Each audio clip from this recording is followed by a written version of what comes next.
set? All set. Just one other formatting note. I pulled a fast one on you there. Just anybody who's speaking into the mics tonight, please try to get as close as you can to the mic. That way it gets picked up clearly on our audio-visual system and on the YouTube. So thank you. Now we're all set. Good evening and welcome to the Charter Township of Van Buren Planning Commission meeting for Wednesday, February 23rd, 2022. Call the meeting to order. Have a roll call, please. Brian Cullen. Here. Medina Atchinson. Here. Callie Barr is excused. Kamika Garrett. Here. Sherry Budd. Here. Jeff Jarr is excused. Brian Kelly. Here. We have a proposed agenda before us this evening. Do we have a motion to approve the agenda? I make a motion. I'll support. Motion for Commissioner Budd, support by Commissioner Cullen. Do we have any comments or discussions on the agenda? All in favor to approve the agenda, say aye. Aye. Opposed? So we have none opposed. The agenda is approved. Our next item on the agenda is the approval of the minutes from the regular meeting of February 9th, 2022. Do we have a motion to approve the minutes? A motion to approve the minutes. Thank you. Do we have support? Support. We have a motion by Commissioner Garrett, support by Commissioner Cullen. Do we have any comments or discussion regarding the minutes? All in favor of approving the minutes from the regular meeting of February 9th, say aye. Aye. Opposed? Again, the approval of the minutes pass. Our first item on the main agenda is new business. It's item number 1, case number 22-005, temporary concrete batch plant for 39670 Ecorse Road. The applicant, Jason Beam of Ajax Paving Industries, Inc., on behalf of owner Waste Management of Michigan, Inc., seeks to install a temporary batch plant operation, including 3 temporary structures and 6 material piles for purposes of providing paving materials for the I-275 reconstruction project. The location of the project is 39670 Ecorse Road, parcel ID number 83-003-99-003-702. The site is located north of Ecorse Road and east of I-275. The proposed activity is to take place between March 1st, 2022 through December 31st, 2023. Brings us to a presentation by Township staff. Director Power. All right. Thank you, Mr. Chair. Thank you, everybody, for attending tonight's meeting. I will overview the scope of the project, and then I'll go through some of the staff recommendations as I run through the report and the overview of the project. So thank you again, everybody, for joining us tonight. I will start by saying, as the chair mentioned, this is an application by Ajax Paving Industries on behalf of the owner of the site, which is Waste Management of Michigan Incorporated, on behalf also of Michigan Department of Transportation for a temporary concrete batch plant with affiliated structures, including a cement-treated base batch plant, or CTB batch plant, Portland cement concrete batch plant, a concrete crusher, and various material piles. The purpose of these items and for this activity is to assist with the I-275 reconstruction project, which I'm sure the applicant can go into in greater detail. The scope involved here relates to the need for there to be a station set with a batch plant south of Michigan Avenue. There are 2 different legs in this project, one being north of Michigan Avenue, one being south of Michigan Avenue. And as part of the site selection for this particular location, the applicant has looked at various other locations in Van Buren Township, the city of Romulus, and Canton Township. And for various reasons, those sites were not feasible for this activity. So the proposed site that was selected for this temporary land use was, as mentioned, 39670 Ecorse Road, which is parcel ID 83003-0003-702, which is zoned C1 General Business District. The proposed use is a temporary land use. Typically, temporary land uses under Section 2.102 of the Van Buren Township zoning ordinance last for 1 year, but the Planning Commission can review a given case and based on the findings of that case, extend that temporary approval beyond 1 year time. So that is what is being requested tonight, a temporary land use activity from March 2022 through the end of December 2023. Because this is a temporary land use, I am reviewing the project in the lens of what we would typically review for temporary land uses and not what we would review or the format of our review for what we'd call a full-scale, fully engineered site plan review. However, there are a lot of items that we typically look at with a full site plan review that will be part of the analysis tonight. All of these things that we're looking at are based on the standards of section 7.120 of the township's zoning ordinance, which relates to temporary land uses and structures. So the first topic within that zoning ordinance section that I'd like to discuss is the adequacy of parking and access to the site. The parking needs on a site of this scale are easily met. The applicant has shown an area within the site, and what I'll do here is show the detailed site plan as soon as I can get to it, where parking has been designated. And by the way, these are based on some newer submittals of plans that were received this Monday. So this is the newer set of plan drawings in your packet.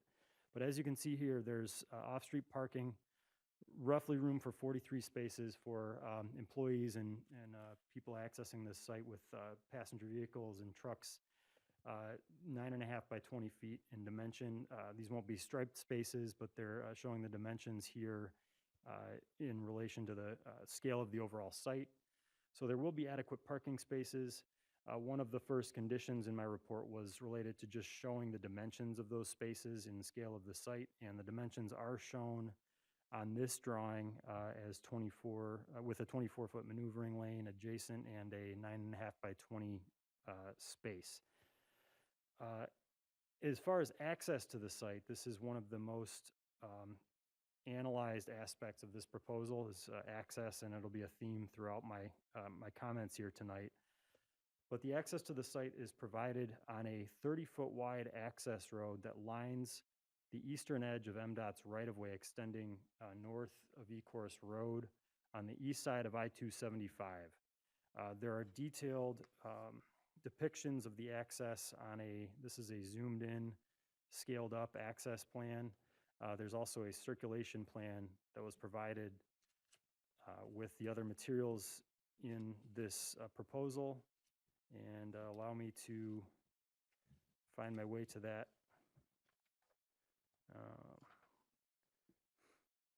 Bear with me.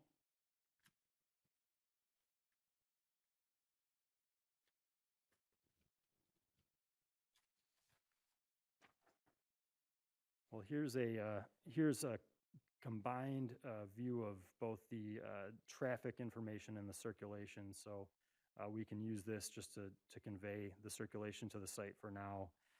The circulation will involve significant traffic into the site northbound onto this access road adjacent to I-275, as well as some traffic moving in and out of the I-275 on-ramp itself. I will say that for trucks exiting the site, only the southbound traffic will use the Ecorse Road exit. And that access drive will provide two-way traffic to and from the site. One of the comments in my report related to access and traffic is that for all driveways into the site, access routes and improvements within the MDOT right-of-way, MDOT approval needs to be obtained. We do have a representative of MDOT here tonight in the audience, so he may be able to speak to some of their purview over this project. But we will need that final MDOT approval, of course, before any construction begins or before we officially sign off on the temporary land use application or temporary land use permit. Additionally, in the original set of submittals for this project, there was a scaled view of the overall site with, and here's the access plan, but we can go back to that. There's a scaled view of the overall site with the width of the driveway shown. I was looking for some additional detail to show the two scale dimensions of the road, cross-section of the road, description of drainage features such as culverts, truck turning template showing the maneuverability of this road in terms of trucks being able to enter its driveways and to also run side by side one another, and turning movements from the driveway onto the other main roads, as well as base materials. There has been some additional information provided in this newest submittal, and the main comment that I'll add to my previous comments on access to and from the site is that while this is MDOT right-of-way entirely, where the driveway is entering Ecorse Road, I would request that there is feedback established with the Wayne County Department of Public Services, and that there's a pre-construction discussion or meeting with Wayne County DPS invited to it, just to have some purview over the increased truck traffic that's going to be on Ecorse Road due to this project, which is a county road further away from this site. Moving on from access to and from the site and parking on the site, the next broad discussion item is drainage, and I'll show the detailed site plan first, and then I can go into the existing and proposed grade. So you see the site here in general is a 10-acre portion of a sort of the southern half of the Woodland Meadows expansion of that landfill location, and it's on the west edge, sort of near the middle and to the south of an area that's currently not being constructed on, where there's significant tree cover. So just to the north of that, this site is significant tree cover that remains for the time being, and over to this, to the east and to the south, there's the existing golf course. That is all to say that the proposed use in this location is kind of a continuation of the topography of the golf course, with some just flattening out of that portion of the site for now. In the future, it will be excavated to a significant depth and then built up to an even more significant height as part of the landfill expansion. So that is all to say that the drainage is kind of a stepping stone to a much more significant drainage and grading plan. But regardless, the drainage needs to be managed such that there's minimal impact on off-site locations. And so I have requested a detailed grading plan that shows basically how the runoff from this activity is drained off the site. And what they've provided here shows that they'll be grading up along the north edge, down to the south and east toward an existing surface pond on the site. And there's a roughly 5-foot grade difference across that site, with a berm additionally established around the perimeter of the, at least along the north line. And here you can see a section detail of the berm. And the intention there is to just make sure that all the drainage is contained and directed to the south and east from the activities at this site. And there are some additional details that were provided with this latest submittal. I would just ask that the comments I have in my report stand as conditions regarding making sure we have all the drainage detail we need. It does look like some of those the drainage detail items have been addressed with this drawing. I'll continue to speak about compatibility with surrounding land uses. The batch plant is going to be an activity that does generate some noise and vibration, and will have a prominent set of structures that are very visible. And so it's important to look at the overall compatibility with the surrounding land uses. This is a relatively feasible site for this land use because it is a site that's going to eventually become a part of a landfill expansion. That being said, we need to be mindful of some of the potential Issues here with the relation of this site to nearby sites. One of the things that is brought up as part of this discussion is the removal of trees. There is a current and open tree removal permit as part of the landfill operations in this location, and so my only comment with regard to that is that any tree removals on the subject site that are not already validated by the open tree removal permit will require a new tree removal permit.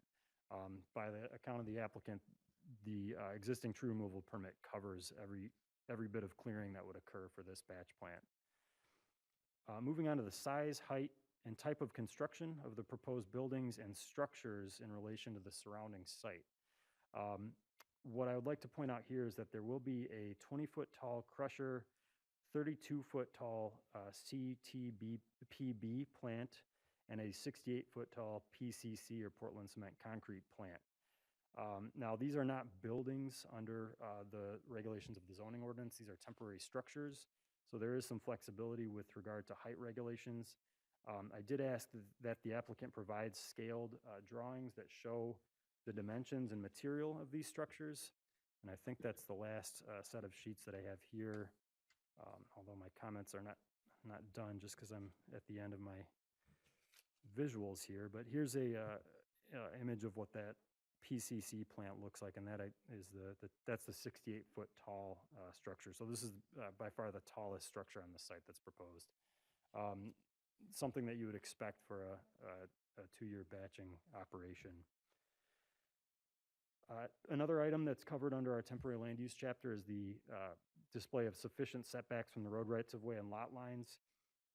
In this case, the proposed use meets all required setbacks, which are a minimum of 75 feet from the front, 15 from the sides, and 25 feet from the rear.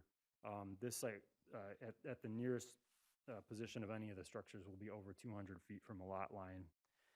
And additionally, roughly 1,200 feet from the nearest home, there is one standing house structure on Ecorse Road. With respect to utilities, this use does require significant water to mix the materials and to make the concrete. So the applicant will be using an existing well that is currently used by Waste Management that has a line that crosses actually under Ecorse Road to serve this site. Our request with regard to that is that a well pump test should be provided, or a flow test showing that there's adequate water flow to serve the needs of the batch plant operations. The applicant has indicated that that is available. Moving on to trash disposal and site cleanup, the proposed dumpster that's shown on the detailed site plan must be screened adequately from roads, rights-of-way that are visible, highly visible for ongoing traffic in the area. And in this case, there's existing vegetation along the west side of the site that will screen the dumpster. There will be porta-johns in terms of sanitary facilities. The applicant has clarified that there will be, let's see, is it there's going to be 3? Is that what, there's going to be 3 porta-johns on the site? Okay.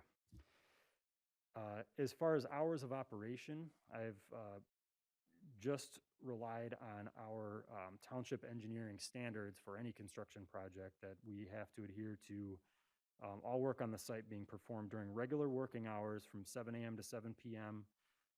And no work on Sunday or any legal holiday unless there's permission of the township for special circumstances only. And that request must be made with 3 days advance notice. As far as outdoor light and signs, there is some lighting information that's been provided that is specific to the equipment on the site. There can be no spillage of foot candles, or which is emission of light beyond the property lines, beyond 0.5 foot candles, and that has been shown to be the case with the submittals provided by the applicant. I'll speak about additional licenses required. The applicant refers to permits being required from the Van Buren Township, as well as from Eagle, which is Michigan's environmental agency, Wayne County for soil erosion, Michigan Department of Transportation. These required permits must be obtained prior to construction, of course. As far as potential noise, odor, dust, and glare, the use may not generate greater than 67 decibels as received at any agricultural or residential property line, or greater than 75 decibels as received at any commercial or office property line. The applicant has committed to meeting that standard. Dust prevention measures must also be provided as part of the temporary grading plan, and the paving material on the site should be a dustless surface, and they are proposing to use millings, which is it's a dustless surface that will reduce the amount of dust kicked up and driving on the site. Regarding fire lanes, fire protection and security, any type of gate or fencing should be reviewed and approved by the township fire marshal. The applicant is committed to agreeing to that. And now we'll get into one of the last but not least sets of comments is the off-site impacts of traffic volumes. So there was a traffic analysis provided with this request, and the resubmitted version of that traffic analysis goes through some points, but each of the 4 different broad activities on the site will generate its own type of truck traffic. That's kind of the key to the whole understanding of the traffic impacts. So as I go through those 4 different aspects of the site, I will put up the circulation plan again on the screen here.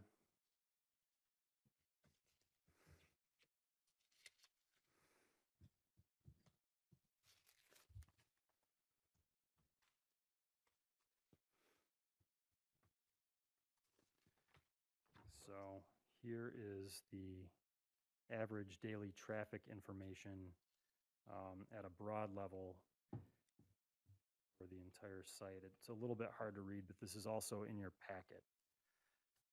Some key takeaways from this traffic impact analysis, I'll go into those 4 areas, and then I'll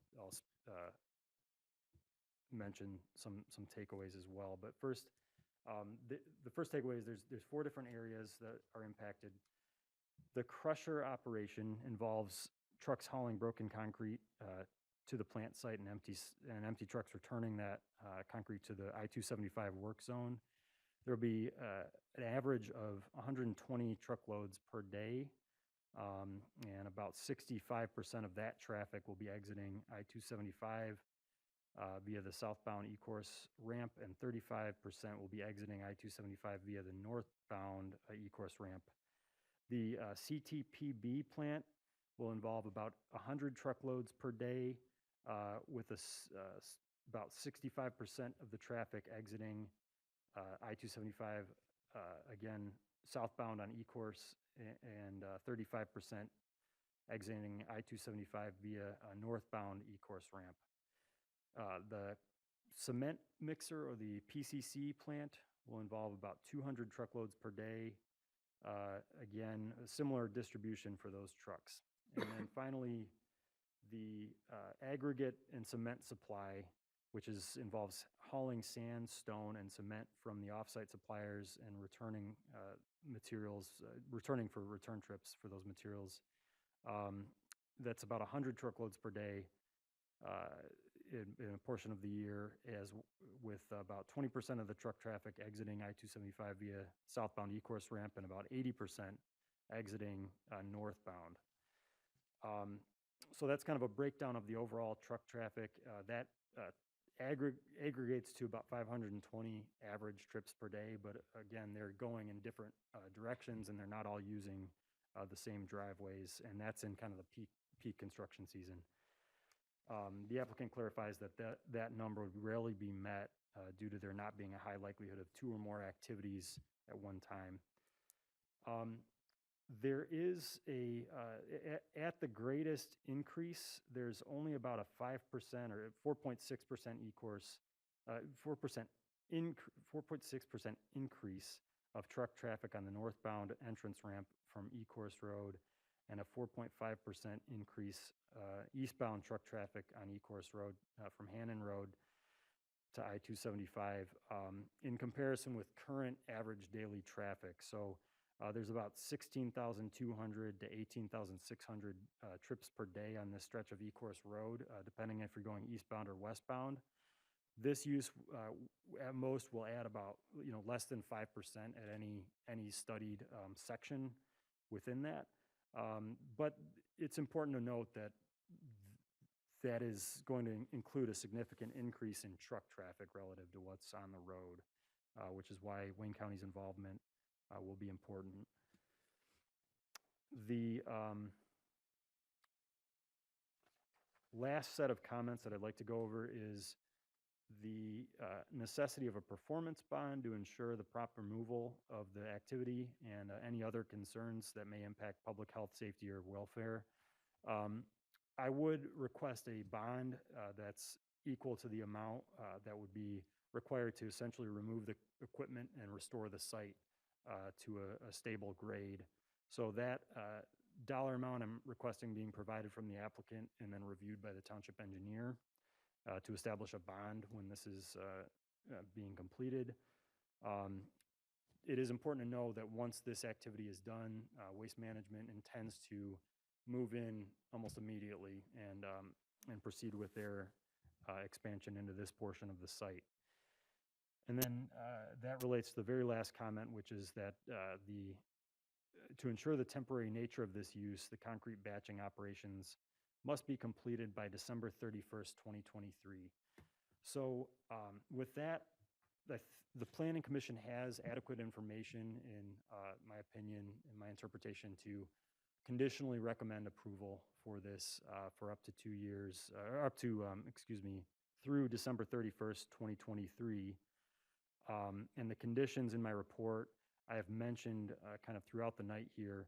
I will briefly summarize them, but my recommendations relate to providing adequate parking dimensions on the site plan, providing MDOT approvals, as well as Wayne County review and pre-construction involvement, details for the access road, detailed preliminary grading plan, the provision of millings and dust control measures on the site to keep dust down, the submission of additional tree removal permit applications if there are any additional tree removals, the providing scaled drawings of the structures on the site, providing a detailed site plan drawing that shows the setbacks, the submittal of evidence of getting all the necessary approvals for use of the well from Wayne County and the state of Michigan, as well as a flow test for the well, that the proposed dumpster is screened from public view by vegetation, existing and or proposed, that the number of porta-johns is clarified, that the hours that are consistent with the township engineering standards of 7 to 7 on primarily non-Sundays is adhered to, that site lighting data is provided, that all necessary permits from other agencies at the county and state level are obtained, that sound ordinance requirements or noise ordinance requirements are met, that dust prevention measures are provided, that any fencing or gate is reviewed by the Van Buren Township Fire Department and meets the township zoning standards, that the plans are subject to review and approval by the township fire marshal, that the average number of truck trips is clearly laid out in the final traffic analysis, and that a bond is provided upon completion to ensure restoration, that a bond is provided to ensure restoration, and to ensure that this use is temporary, that is completely closed down by December 31st of 2023. So thank you for allowing me to go through that quite long analysis. It's a long version of a temporary land use, so there's a lot to cover. So I'm here to answer any questions, but I'm sure the applicant would be eager to speak about their project as well. Thank you so much, Director Power. All right, brings up to presentations from the applicant.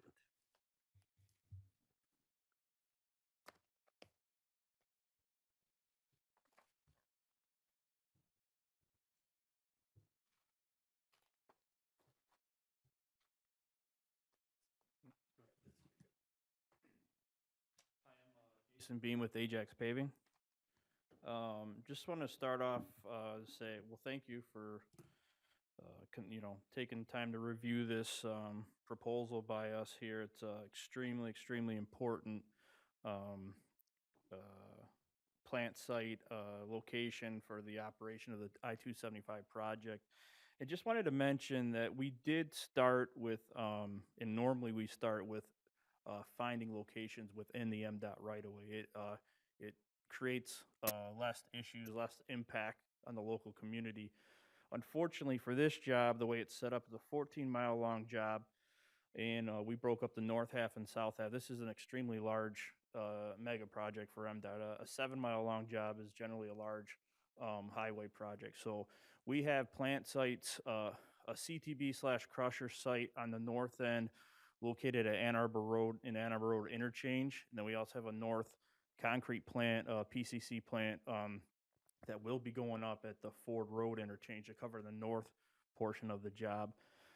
Ideally, we would have probably sat in the E-course ramps in probably 2 of the different quadrants, but unfortunately all 4 of them have wetlands that would be impacted, and the time frame to get wetland mitigation approvals and Eagle on board would not allow us to be ready to be operational this spring. So when you look at the different interchanges, Michigan Avenue, we're very limited on space. And you start working south, E-course has the wetlands, and you get down to 94. The interchange I-94 is almost impossible operational-wise because of how the traffic's being maintained, all the ramps, to safely get our trucks and supply trucks in and out. And then farther south on the job, obviously, or past the job, would be Eureka Road when there's impacts with the runway from, there's height restrictions and FAA restrictions there. So we did start with MDOT property, and we've considered a number of private sites, dozens to be frank about. I probably only talked to Dan about to a portion of them. And we always try to find sites with the least amount of impact to the local community. It's hard to say we could ever sit anywhere and not have some sort of impact, but the job of this magnitude is going to have impact to the local roads and the local residents for the 2 years, regardless of exactly where we're sitting. But we try to be conscious of where we sit and be good neighbors, and it doesn't help our operation if our trucks are stuck in traffic with the local residents either. So the next thing I wanted to mention is, out of those 22 items that Dan talked about from the memo from, I believe that was Friday, the 18th, I think we addressed all of them, provided information and at least answers to a majority of them, and committed to get the outstanding items, in place before construction started or for final approval. But before I get even farther in there, Jeff Horn from MDOT's here, and he's got some time restrictions here. So I wonder if I could bring Jeff up now, and we could work through any questions we have on the MDOT side, so he doesn't have to leave before some of the information is available. So if you want to come up, Jeff. Hi, I'm Jeff Horn with MDOT. Good evening, everyone. Thank you for this opportunity here to present this in front of you. So I'm here to answer any questions that the local communities may have. And Dan did a good job explaining the batch plant heights, and I want to assure you that the 68-foot high PCC plant, we are placing that right along Ford Road and 275 in the infield there, so it's going to be very impactful for Canton Township right there visually. It's going right behind that retaining wall. And I would say this site right here, it's almost camouflaged, where not a lot of people in Van Buren Township would see that. So we are placing our plants, I would say, equally in Plymouth Township, Canton Township, and hopefully Van Buren Township. So I'm here to answer any questions that you may have.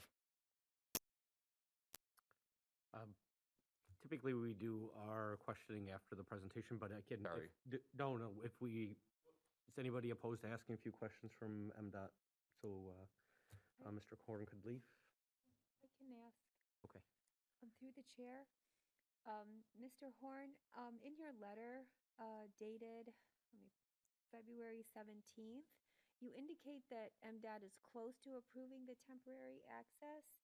Can you expand on that? What are you close to? Like, what is holding it up? Is it the conditions that the township staff has advised? So this is a federal interstate highway. FHWA has precedence over MDOT. So FHWA has guidance documents that say you can breach limited access right away. So you have free access and you have limited access right away. This is limited access right away. So anytime you breach it, we have to get federal highway approval.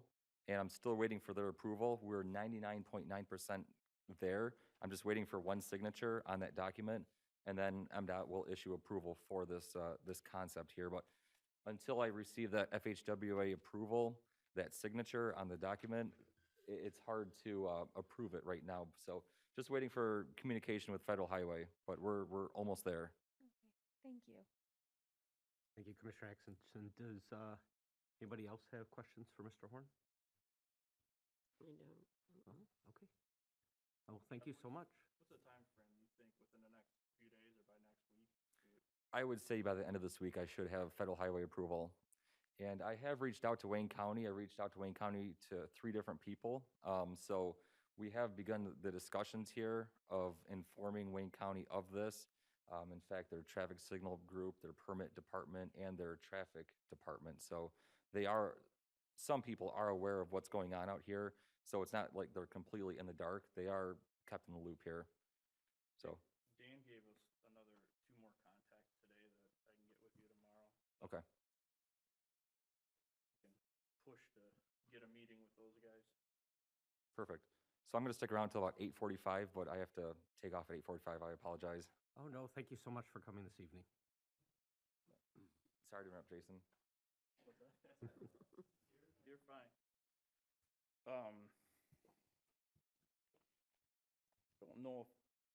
I don't know if I have a lot more to present, except that you know, we set up plants all over the state, other states as well, and this is generally got to be one of the more ideal sites to be at, because we're away from residents, businesses.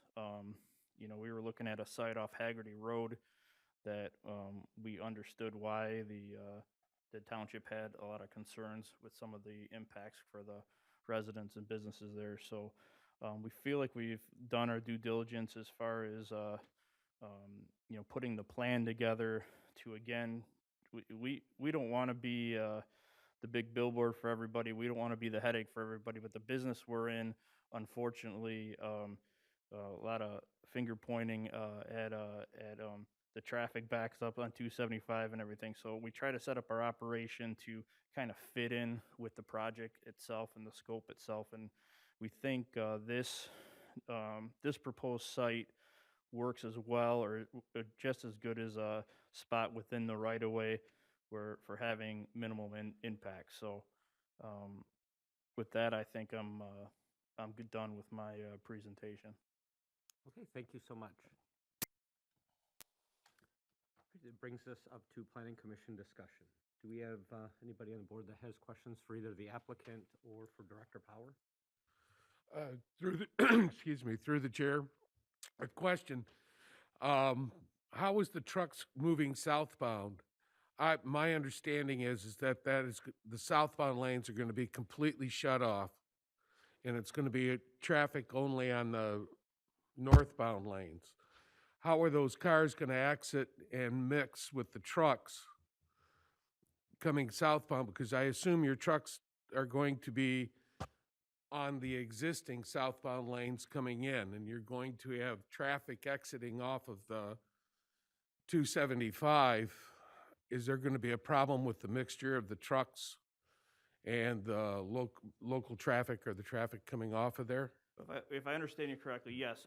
For year 1, for 2022, all northbound and southbound traffic will be on the northbound lane separated barrier wall, 2 lanes in each direction.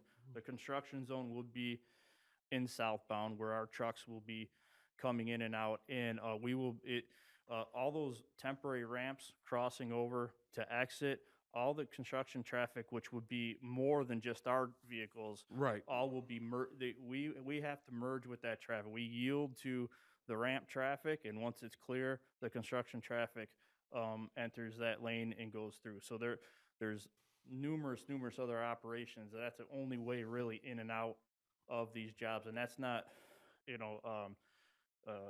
it's not any different than any of the other interchanges because the ramps are being maintained on all of them except for a very short window to get reconstructed. So all construction traffic will yield to the, say, normal Okay. highway traffic, and once it's clear, then they enter into the, say, the temporary ramp or the actual ramp and into exit. That's typically how it happens. Okay. I figured. I was just concerned Yep. because your trucks are going to be using that same exit ramp as what the local traffic would be. Yep. There's a lot of, depending on where where exactly we're paving at. But if we're right by Michigan Avenue, we might be entering Michigan Avenue, the actual normal open ramp lane and getting onto southbound traffic and then just cutting over into the ramp. We won't always be using the actual construction zone for our trucks. Our trucks are all on road. They're basically dump trucks are what we use, but we have all on road, let's say normal truck traffic. So sometimes they'll merge with the actual construction traffic on the lanes and come in via the the open lanes, and sometimes they'll be coming in from the construction zone. And then the ramp, the northbound ramp that you're going to be merging onto, is that where you're merging at? Is that wide enough for your trucks to come in, or are you going to have to widen that? No, let me pull up that other drawing real quick here.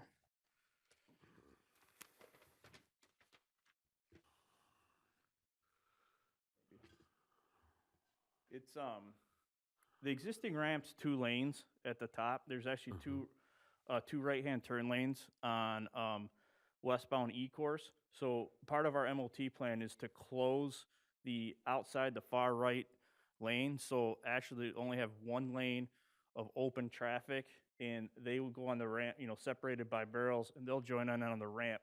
That stays 2 lanes and doesn't taper down until far, past the Okay. our point. So we should have enough room, for the trucks to get up to speed and safely merge. Again, we're yielding to the traffic, and it's important that our trucks understand that Right. as well. So that's something we are pretty meticulous about, and we have daily communication with our truck drivers because the routes change, construction zone changes, the routes change. The exit point's going to be the same, but we have to safely be able to merge with traffic there. Okay. Thank you. Great, thank you. Do you have any other questions or comments from commissioners? Director Power, I have a real quick question. Have we received any information on how the increased truck traffic with the weight will affect the road, if it'll do any damage, or is it something we should even be concerned about? We haven't received any specific information about that.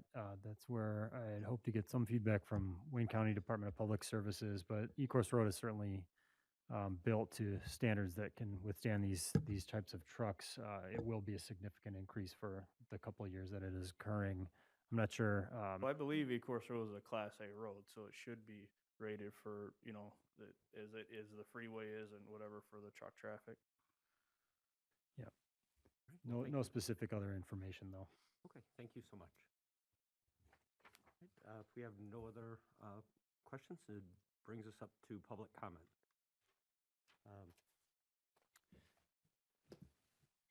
That cue, I'm going to just check our Zoom.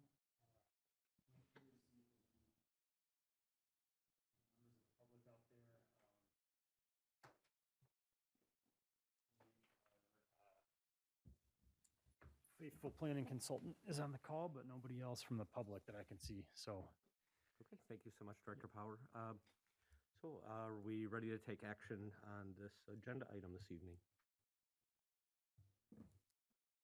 The I would like to move to grant the applicant, Jason Beam of Ajax Paving Industries, Inc., on behalf of the owner of Waste Management of Michigan, temporary concrete patch plant, conditional approval based on the analysis and subject to the conditions in the letter dated February 18th,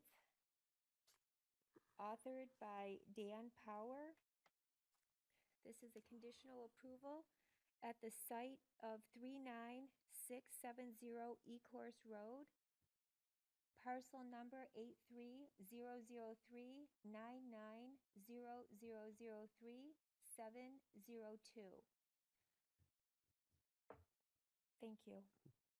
Thank I you. would second that motion, but I would like to add that when she does do the minutes, that it does list the items that he said we should be considering. Absolutely. Thank you so much. So we have a motion from Commissioner Atchison, support from Commissioner Budd.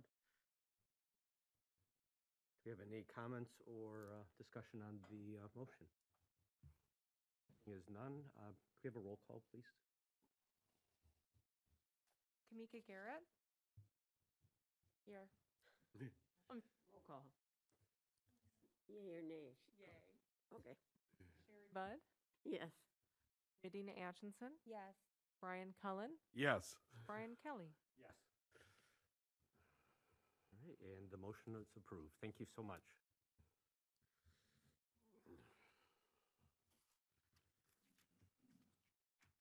All right, that brings us up to typically our spot with general discussion. It looks like may have missed that on the agenda for this evening.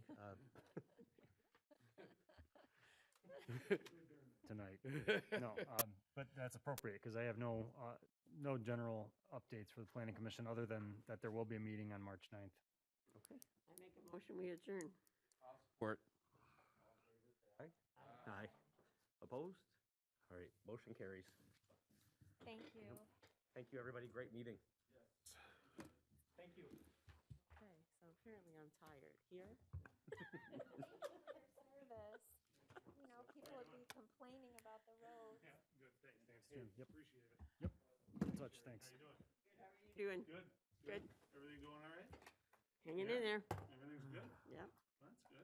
Getting ready for the next season, getting feed supplies in, so Yeah. gonna do it again. Good. Good. We take it year by year. How are you? Good.